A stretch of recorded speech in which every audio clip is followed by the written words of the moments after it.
Let me tell you about Zephyr Station. Because if you're going to understand how one human with a hangover and a bad attitude managed to rewrite galactic anthropology textbooks, you need to know where it all went down. Picture the armpit of the galaxy. No, scratch that. Picture the armpit of the galaxy. Then add neon lights, questionable hygiene standards, and the kind of clientele that makes you check your wallet every 30 seconds. That's Zephyr Station for you. It's a spinning metal donut floating in the void, serving as a refueling stop for cargo haulers, smugglers, and the occasional tourist who took a very wrong turn somewhere around the Centauri system. The crown jewel of this fine establishment was Murphy's Law, a bar that had earned its reputation as the place where good judgment went to die. The name wasn't intentional irony, by the way. It was named after the previous owner, a human who'd apparently thought opening a bar in the roughest part of known space was a sound business decision. He'd lasted exactly 3 weeks before selling to the current proprietor, a blob-like creature called Gloop, who communicated entirely through burps and had the business sense of a particularly entrepreneurial mushroom. Now the regulars at Murphy's Law were what you might charitably call a diverse bunch. There was Krex, the bouncer, who stood 8 feet tall and had 4 arms that could crush a steel beam without breaking a sweat. He was a Zelnorian, which meant he looked like someone had crossed a gorilla with a very angry tree, then given the result anger management issues, and a tendency to settle disputes by throwing people through walls. Then you had Captain Voss, an Altarian naval officer, who wore his uniform like it was personally blessed by whatever gods the Altarians worshipped that week. Altarians looked like what would happen if you stretched a human out like taffy, gave them skin the color of expensive copper, and installed a superiority complex where their personality should be. Voss had the additional charm of believing that his military rank gave him the right to lecture everyone within earshot about proper civilization and the natural order of species. And finally there was Pip. Now Pip was a squeaker, which meant he was about the size of a house cat, covered in what looked like purple fur, but was actually some kind of biometal, and had a voice that could shatter glass at 50 paces. What Pip lacked in size, he made up for in pure concentrated nastiness. He was a merchant, which in squeaker culture apparently meant professional con artist with a business license. These three, along with a rotating cast of other questionable characters, had turned Murphy's Law into their personal kingdom. And like all kingdoms, it had a very clear social hierarchy. At the top were the apex species like the Altarians and Zelnorians. In the middle were the useful species like the squeakers and the various other merchants and traders. And at the very bottom, treated like amusing pets at best, and annoying vermin at worst, were humans. See, the thing about humans in galactic society is that we'd only been part of the interstellar community for about 50 years. We were the new kids on the block, and like all new kids, we got picked on. The general consensus among the galaxy's more established species was that humans were weak, primitive, and only good for manual labor and entertainment. We were the cosmic equivalent of those little dogs that rich people carry around in purses, cute and harmless and not worth taking seriously. This attitude was about to get a serious adjustment, courtesy of one Jake Murphy, cargo hauler extraordinaire and the kind of man who could find trouble in an empty room with the lights on. Jake Murphy walked into Murphy's Law looking like he'd been chewed up by a hyperspace jump and spat out somewhere unpleasant. His cargo run from the outer rim had taken 3 weeks longer than scheduled thanks to a customs inspection that was less inspection and more systematic harassment, and he was running on about 4 hours of sleep and pure caffeine. He was your average human, which in galactic terms meant disappointingly small, laughably fragile, and inexplicably still breathing despite all evidence suggesting he shouldn't be. Jake stood maybe 5'10", had the kind of stubble that suggested he'd lost a fight with his razor, and wore a jumpsuit that had seen better decades. To the casual observer, he looked like exactly the kind of harmless primitive that made the galaxy's established species feel so superior. Jake slumped onto a bar stool and held up one finger to Gloop. The usual, he said, which in Jake's case meant whatever alcohol could be served without requiring a hazmat suit. That's when Captain Voss decided to open his mouth. Well, the Altarian said, his voice carrying that particular tone of condescension that seemed to be standard issue in his species. If it isn't our resident human, still playing cargo hauler, I see. Jake ignored him, which was his usual strategy. Engaging with Voss was like trying to argue with a particularly arrogant lamppost, except lampposts didn't usually have opinions about species hierarchy. But Voss wasn't done. You know, Murphy, I was just explaining to my colleagues here about human resilience, or rather, the complete lack thereof. He gestured grandly to the other patrons, who had started to gather around like sharks smelling blood in the water. It's fascinating, really. How did your species survive long enough to develop space travel? Natural selection should have weeded you out millennia ago. Krex rumbled with laughter, a sound like rocks falling down a mountain. Humans are like those little pets the Valaxians keep. Cute, but you wouldn't want to rely on them for anything important. Pip's voice cut through the noise like a rusty knife. At least the Valaxian pets are useful. They fetch things. What do humans fetch? Trouble, mostly. The laughter that followed was the kind that made Jake's jaw clench. He'd heard it all before, of course. The jokes about human fragility, the casual dismissal of his entire species as cosmic comic relief. Usually he could let it slide. Usually he was too tired or too focused on his next job to care what a bunch of alien bigots thought about him. But today wasn't usually. I heard, Voss continued, warming to his theme, that humans actually cry when they're upset. Leak salt water from their optical organs. Can you imagine? What kind of evolutionary disaster produces a species that literally springs leaks under stress? More laughter. Jake's hand tightened around his drink. And the mating rituals, Pip chimed in. They have to court for months sometimes. Months. Among civilized species, you simply calculate genetic compatibility and file the appropriate paperwork. But humans insist on this primitive emotional bonding nonsense. Jake took a long sip of his drink and set it down very carefully. You done? Voss blinked, apparently surprised that the human was speaking. I'm sorry, what was that? I asked if you were done, Jake said, his voice perfectly level. Because I'm trying to drink in peace, and your mouth is making it difficult to concentrate. The bar went quiet. Even Gloop stopped burping. Voss straightened up to his full 7-foot height, which was apparently his species' way of saying, I'm about to put you in your place, you insignificant little creature. His copper-colored skin actually seemed to gleam in the bar's flickering lights, and when he smiled, it was the kind of smile that suggested he was about to enjoy himself immensely. Oh, how precious, Voss said, his voice dripping with mock concern. The little human is getting agitated. Should we be worried it might leak on us? That did it. Jake stood up from his bar stool with the kind of calm that should have been a warning sign to anyone with half a brain. Unfortunately, superiority complexes tend to interfere with basic pattern recognition. You know what, Captain? Jake said conversationally.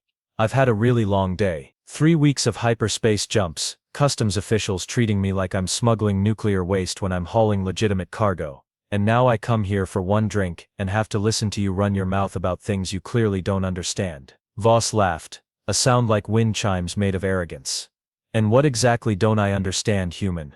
Jake rolled his shoulders, a gesture that looked casual but was actually him loosening up muscles that had been cramped in a pilot's seat for way too long. You don't understand that the reason humans cry isn't because we're weak.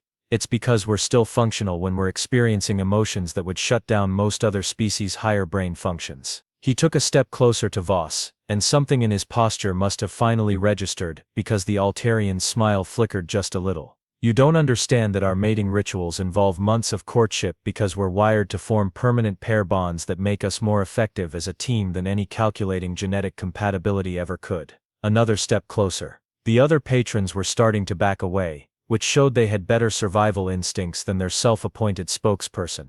And you really don't understand, Jake continued, his voice getting quieter and more dangerous, that everything you think makes us weak is actually what makes us the most persistent, stubborn and creatively violent species this galaxy has ever seen. Voss opened his mouth to deliver what was probably going to be another devastating putdown, and Jake's fist connected with his jaw with a sound like a sledgehammer hitting a bell. Now here's the thing about Altarians. They're tall, they're strong, and they're used to being the apex predators in any given situation.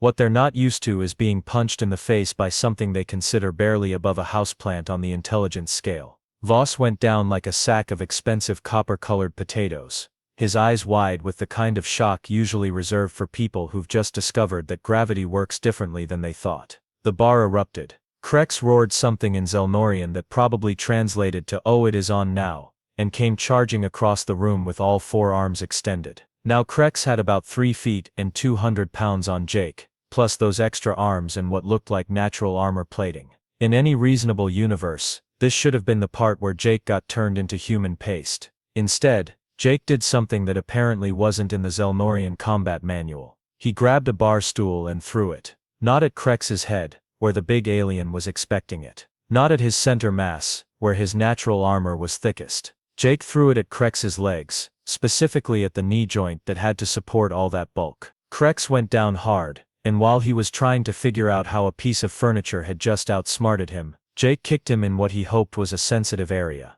The sound Krex made suggested Jake had guessed correctly. Pip, meanwhile, had apparently decided that size was no barrier to righteous indignation and launched himself at Jake's head, claws extended and making a noise like a smoke detector having a nervous breakdown. Jake caught him mid-leap, and for a moment they stared at each other, the tiny alien suspended in Jake's grip like an angry purple football. "Nothing personal," Jake said, and threw Pip across the room into a group of Centaurian traders who had been watching the show with the detached interest of people who thought they were safely out of range. They were wrong. The Centaurians, now covered in furious squeaker, did what any reasonable species would do and started trying to get Pip off them before he could do any permanent damage to their credit ratings. This involved a lot of flailing, which knocked over their table, which crashed into the next table, which started a chain reaction that somehow managed to involve every patron in the bar who wasn't already unconscious. Jake stood in the middle of the chaos, breathing hard but not even winded,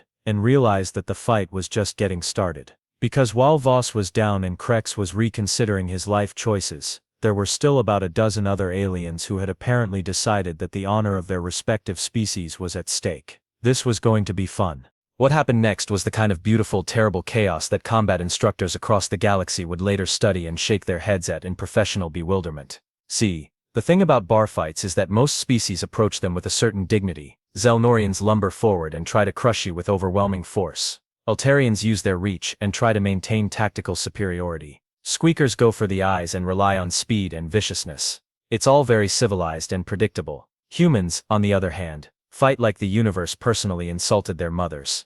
Jake grabbed a half-empty bottle of vegan whiskey off the bar and smashed it against the edge, creating what bartenders everywhere recognize as the universal sign that someone's about to have a very bad day. A Rigelian merchant who'd been trying to flank him suddenly found himself staring at 10 inches of jagged glass held by someone who looked like he'd used improvised weapons before. "You want some of this?" Jake asked pleasantly. The Rigelian, who looked like a cross between a lizard and an accountant, decided that discretion was the better part of not getting perforated and backed away so fast he tripped over his own tail. But there were plenty of others ready to take his place. A pair of Denibolan brothers, each about the size of a small spaceship and twice as ugly, came at Jake from opposite sides. Denibolans are what happen when evolution decides that subtlety is overrated and just makes everything bigger, stronger, and more likely to solve problems by hitting them really hard. Jake waited until they were almost on him, then dropped to the floor and swept the legs of the one on his right. As brother number 1 went down in a crash that shook the whole station, Jake rolled under a table and came up behind brother number 2 with a chair in his hands. Now, this wasn't just any chair. This was one of those heavy metal chairs that spacebars use because they're built to survive being thrown by species with 4 times human strength. Jake swung it like he was trying to hit a baseball into orbit, and the sound it made when it connected with the Denibolan's skull was like a gong being struck by a very angry god. Brother number 2 swayed for a moment, looking confused, then toppled backward into the arms of a Calaxian diplomat who definitely hadn't signed up for this when he'd stopped in for a quiet drink. The Calaxian, now pinned under roughly 400 pounds of unconscious Denibolan, started making the kind of noises that suggested his species really wasn't built for this level of excitement. His 3 companions rushed to help him, which meant they weren't paying attention when Jake vaulted over the bar and started treating Gloop's liquor collection like an ammunition depot. Bottles started flying, not randomly, mind you. Jake had apparently done this before, because each bottle found its target with the kind of precision that spoke of either extensive practice or natural talent for mayhem. A Sarian trader took a bottle of fermented Catarian root wine to the forehead and went down like he'd been struck by lightning. 2 packled merchants got hit simultaneously with matching bottles of synthahol and stood there for a moment, blinking in perfect synchronization, before collapsing in a heap. Krex, meanwhile, had managed to get back on his feet, and was looking at Jake with the kind of expression usually reserved for natural disasters or tax audits. The big Zelnorian had dealt with bar fights before,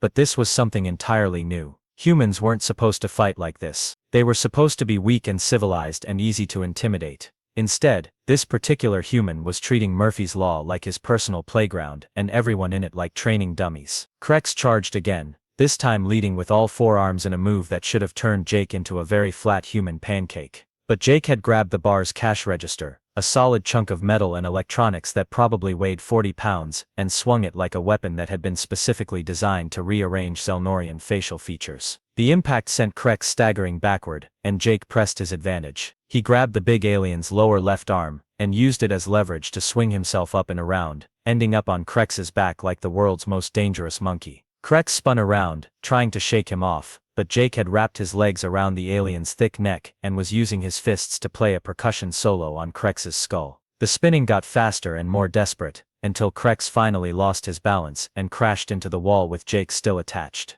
They went down together in a tangle of limbs and what sounded suspiciously like Zelnorian profanity. By this point, the other patrons had divided into 3 groups. Group 1 was unconscious. Group 2 was trying to get out of the bar before they joined Group 1. And Group 3 was standing around the edges, placing bets on the outcome with the kind of morbid fascination usually reserved for natural disasters. 50 credits says the human's down in 30 seconds, someone called out. You're on, came the reply. I've got 100 that says he takes out 3 more before he goes down. Jake, still sitting on Krex's chest and breathing only slightly hard, looked around at the wreckage that had once been Murphy's Law. Broken furniture, unconscious aliens, and enough spilled alcohol to sterilize a small moon. Captain Voss was just starting to come around, holding his jaw and looking at Jake like he was seeing him for the first time. Pip was hanging upside down from a light fixture, apparently having bounced off several surfaces before ending up there, making weak chirping sounds that suggested his vocabulary had temporarily abandoned him. And Jake? Jake cracked his knuckles and grinned. So, he said, loud enough for everyone to hear. Anyone else want to discuss human evolutionary biology? The silence that followed was the kind of quiet that happens when reality decides to take a sharp left turn and everyone's still trying to figure out which way is up.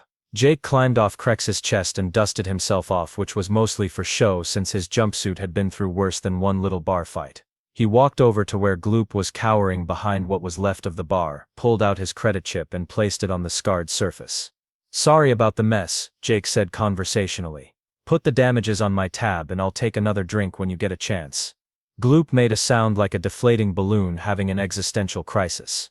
His 3 eye stalks swiveled to take in the devastation that had once been his establishment, then focused on Jake with the kind of expression usually reserved for forces of nature or unexpected tax refunds. The betting crowd was having their own crisis. The alien who'd bet 50 credits that Jake would be down in 30 seconds was staring at his chronometer like it had personally betrayed him. The one who'd wagered on Jake taking out 3 more aliens was counting unconscious bodies with the focused intensity of someone trying to figure out if he'd just won the lottery or needed to find a new bookie. 14, he said finally. 14 aliens down and the humans asking for another drink. Captain Voss had managed to sit up against the wall, still holding his jaw. His copper skin had taken on a distinctly greenish tinge, and he was looking at Jake like he was seeing him for the first time. Which in a way he was. You, Voss said. His usual arrogance replaced by something that might have been respect or might have been terror. How did you do that? Jake shrugged and accepted his drink from Gloop, whose tentacles were shaking so badly he could barely hold the bottle. Do what? Have a conversation. You started it, Captain. I just finished it. You fought 14 aliens simultaneously and won, Voss said, apparently still trying to process what he'd witnessed. That's not possible. Humans are weak. Fragile, the science is clear on this. Jake took a sip of his drink and made a face. Whatever Gloop had poured, it tasted like industrial solvent mixed with regret.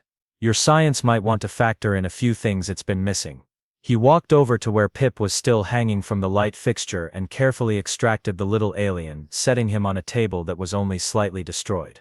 Pip looked up at him with the wide-eyed expression of someone who'd just had their entire worldview demolished by a flying bar stool. See, here's the thing about humans, Jake continued, addressing the room like he was giving a lecture instead of standing in the wreckage of the galaxy's most notorious dive bar. We didn't evolve to be the strongest or the fastest or the smartest. We evolved to be the most obnoxiously persistent species the universe has ever produced. He gestured around at the unconscious aliens. Every single one of these species is stronger than us, tougher than us, better designed for combat than us. But they all fight like they've got something to lose. Humans fight like we've got nothing left to lose and we're taking everyone with us. Krex groaned and tried to sit up, which took him 3 attempts and resulted in a sound like a landslide having second thoughts. Impossible, he rumbled. Humans are prey species. Weak, soft, Jake laughed, and it wasn't entirely a pleasant sound. Krex buddy, let me explain something to you about prey species. You know what the most dangerous animal on Earth is? It's not the biggest or the strongest, it's the one that's cornered and has cubs to protect. We're all cubs to each other, and we've been cornered since the day we figured out we weren't alone in the universe. The implications of this statement rippled through the room like a shockwave. The aliens who were still conscious started looking at each other with expressions that ranged from confusion to dawning horror. But the studies, Voss protested weakly. The psychological profiles. Humans show empathy, emotional attachment, irrational behavior patterns. Yeah, Jake said, finishing his drink and setting the glass down with deliberate care. We care about each other even when it's tactically stupid. We form emotional bonds with complete strangers. We'll fight to the death for people we've never met just because they're the same species as us. You know what that makes us? He looked around the room, making eye contact with every conscious alien. Absolutely fucking terrifying. The words hung in the air like a revelation. These aliens had spent decades thinking of humans as harmless pets, useful for manual labor and occasional entertainment. They'd built their entire understanding of human psychology around the idea that emotion was weakness, that empathy was a tactical disadvantage, that forming irrational bonds was a sign of primitive thinking. They'd never considered that a species wired to care about strangers might also be wired to kill for them. The first alien to break the silence was one of the Centaurian traders, who'd been quietly recording the whole thing on his personal communicator. "This is going to be all over the networks by tomorrow," he said, his voice filled with the kind of awe usually reserved for religious experiences or really good street food. "The Galactic Anthropology Department is going to have a collective aneurysm," another voice added. 50 years of research just went out the airlock. Jake checked his chronometer and sighed. "Well, this has been fun, but I've got a cargo run to finish. Gloop, thanks for the drinks. Next time I'll try to keep the property damage to a minimum." He started walking toward the door, stepping over unconscious aliens and broken furniture with the casual air of someone who'd just finished a particularly satisfying workout. As he reached the exit, he paused and looked back at the room full of aliens who were still trying to process what they'd witnessed. "Oh, and Captain," he said to Voss, "next time you want to discuss human psychology, maybe lead with the part where we're all clinically insane by galactic standards. It'll save everyone some time." The door slid shut behind him, leaving the survivors to contemplate their new understanding of humanity in the wreckage of their old assumptions. Now, here's where the story gets really interesting, because what happened next wasn't just local gossip. It was the kind of cultural earthquake that reshapes entire civilizations. Within 6 hours, that Centaurian trader's recording had been uploaded to the Galactic Information Network. Within 12 hours, it had been viewed by every major news outlet from the core worlds to the Outer Rim. Within 24 hours, "Human Destroys Bar Full of Aliens" was the most watched video in galactic history, beating out the previous record holder, which had been a compilation of Altarian politicians falling down stairs. The title alone broke the network's trending algorithms. Dr. Kellex VRN, the galaxy's leading expert on human psychology and the author of 17 books on the subject, watched the video exactly once before requesting immediate sabbatical and checking himself into a meditation retreat on one of the outer moons of Rigel 7. His assistant found a note on his desk that read simply, "Everything I've written is wrong. Please burn my research. Burn it all." The Galactic Anthropological Institute called an emergency session for the first time in 3 centuries. The emergency was, and I quote from their official statement, "a complete and fundamental reassessment of humanity's threat classification." The meeting lasted for 6 days, and ended with half the board resigning, and the other half requesting hazard pay for continued human interaction. But the real fun started when the video reached the military networks. Admiral Thex of the Altarian Defense Force, who had spent the last decade writing strategic assessments that basically amounted to "humans are useful as cannon fodder and not much else," found himself staring at footage of one cargo hauler dismantling an entire bar with the kind of tactical creativity that his best special forces operators would have envied. The admiral's first response was to declare the video a fake. His second response, after his technical team assured him it was genuine, was to quietly cancel a planned military exercise that would have involved human auxiliary forces in a support role, and to immediately begin drafting new protocols for human integration in combat units. The Zelnorian Combat Academy, which had previously classified humans as non-threatening civilian support personnel, watched Krex get systematically dismantled by someone a third his size and weight, and quietly updated their threat assessment database. Humans were reclassified from minimal concern to approach with extreme caution and preferably from a different star system. The economic implications were equally dramatic. Insurance companies across the galaxy suddenly found themselves reassessing policies involving human employees. Cargo companies that employed human pilots saw their rates increase overnight. The Interstellar Mercenary Guild, which had previously refused human membership applications, sent a formal invitation to Jake Murphy along with a signing bonus that would have bought a small moon. Jake, meanwhile, was completely oblivious to the galactic chaos he'd caused because he was doing what cargo haulers do, hauling cargo. His next delivery run took him to the mining stations in the Kepler system, where he was scheduled to pick up a load of processed titanium and transport it to the shipyards at Wolf 359. What he found when he arrived at the mining station was a reception committee. Station Administrator Volks, a normally aggressive Packard who'd built his reputation on squeezing every possible credit out of passing traders, practically genuflected when Jake walked up to the docking manifest desk. The man who had previously treated human cargo haulers like a minor inconvenience was suddenly offering premium docking privileges, complimentary fuel top-offs, and what appeared to be his firstborn child as a gesture of goodwill. "Mr. Murphy," Volks stammered, his usual bluster replaced by the kind of nervous energy usually associated with people who've just realized they've been sharing a room with a live grenade.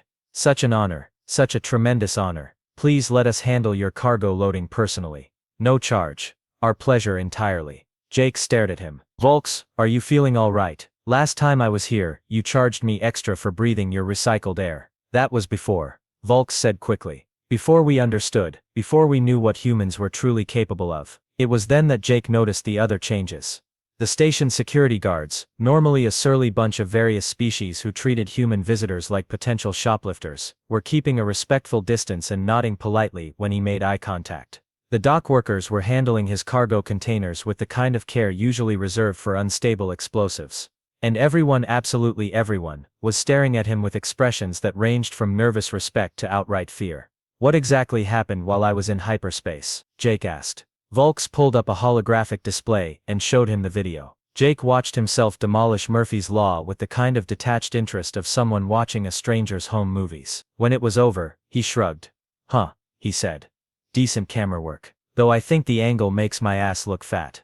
The station administrator made a sound like a small animal choking on its own terror. Jake collected his cargo manifest and headed back to his ship, leaving behind a mining station full of aliens who were busily recalculating everything they thought they knew about human psychology, human capabilities, and human threat assessment. As his ship cleared the station's docking bay and jumped to hyperspace, Jake settled back in his pilot's chair and cracked open a beer. He had no idea that academic institutions across the galaxy were rewriting their textbooks, that military strategists were having nervous breakdowns, or that insurance actuaries were developing new mathematics to calculate the probability of human-related incidents. All he knew was that the next time he walked into a bar, he probably wouldn't have to listen to a bunch of aliens lecture him about human inferiority. And honestly, that was worth a little property damage. The galaxy had learned something important that day. Humans weren't the weak, primitive species they'd been categorized as. They were something far more dangerous, an entire civilization of individuals who were all slightly unhinged, completely unpredictable, and absolutely willing to fight anyone about anything if you pushed them far enough. The funny thing was, Jake would later reflect, this wasn't even him having a particularly good day.